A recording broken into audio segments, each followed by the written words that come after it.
First and foremost, let's get one thing clear. I didn't pick a fight with Brian Burke. He picked it with me. Let's be clear about that.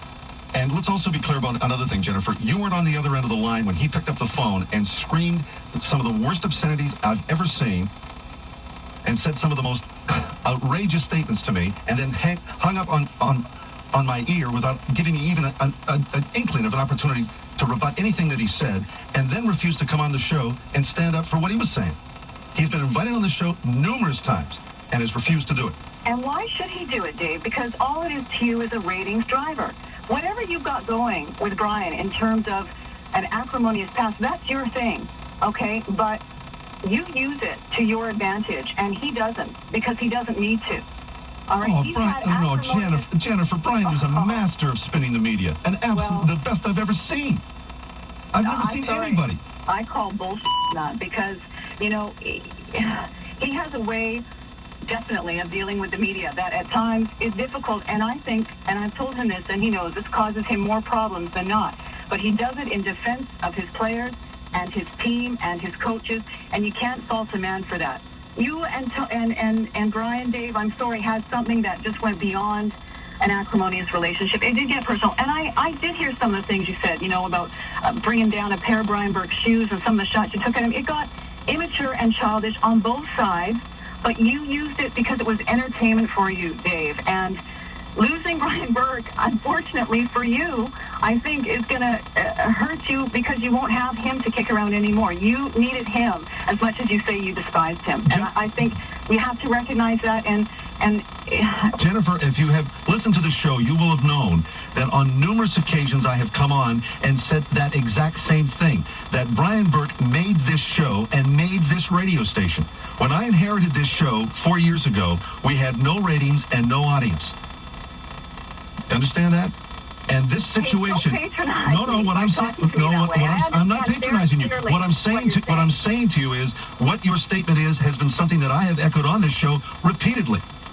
Yeah, and then you throw in your shots that are unsubstantiated. Ooh, what happened in Hartford? Ooh, I heard about this and that at the NHL. You don't know crock about what happened there. You have no idea. You have no idea how close we are with Gary Bettman, and how this lockout has been very difficult on Brian and Gary's relationship in terms of having differences of opinion. You can't speak about what you don't know, Dave. You're just filling a vacuum.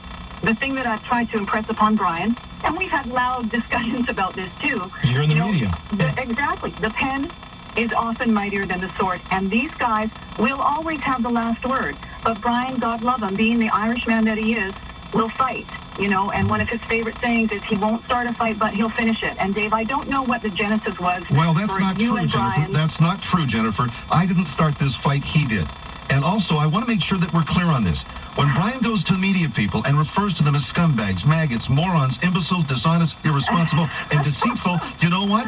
Sometimes they hit back. And he's a big boy. He's a big boy. And he can dish it out. And he can dish it out. He can take it. You sound to me like a whiny little girl who has the luxury of playing back clips of this and that, and 25 cents will get you a bus ride to the airport, or whatever metaphor you want to use.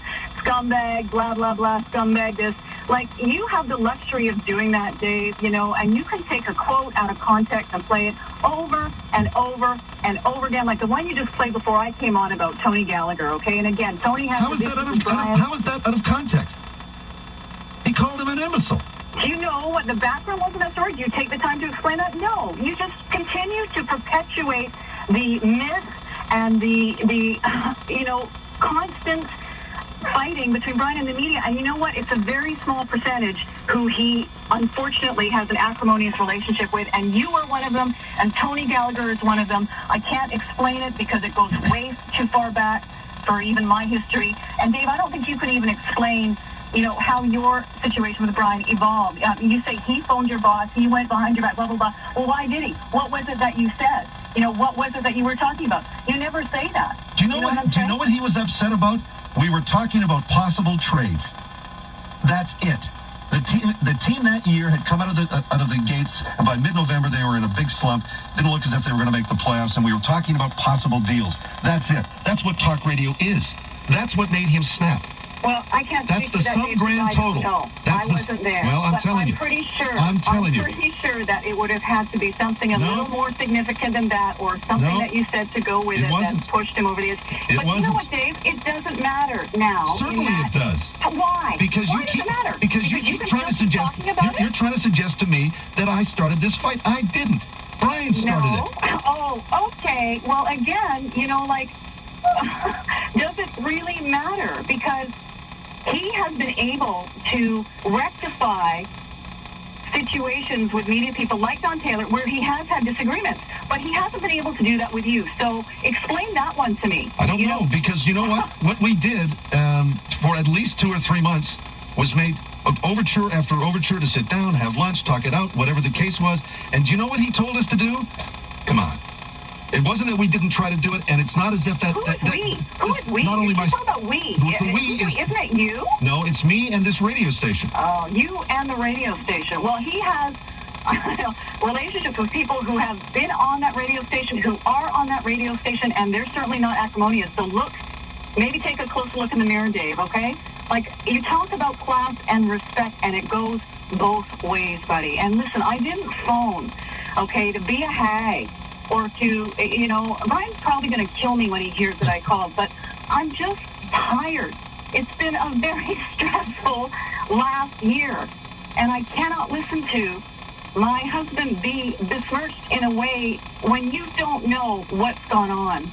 And I just think it's unfair. And as a journalist and as a media person, I just had to phone. And you guys, we've worked together before in the past, and there's no personal animosity there. But I expected better. I hoped for better. I hope that, the water that has been muddied, that's under the bridge, can we let it go? Just let it go and get on with life and move on. Brian Burke is no longer involved with the Vancouver Canucks except in some charitable capacities.